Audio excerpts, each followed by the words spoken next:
Connect 29mm camera to the cable connector interface and tighten clockwise. Loosen the screws on the side of the skid slightly using a hex screwdriver.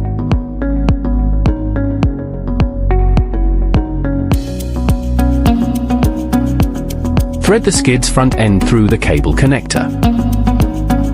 Retighten the screws on both sides.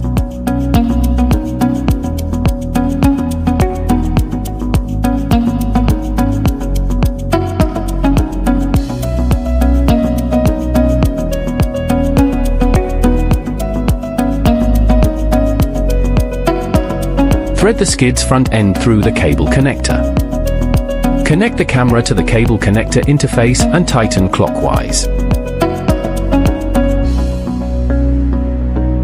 Secure the protective skid by clamping its front end onto the camera housing, then tighten the rear cover.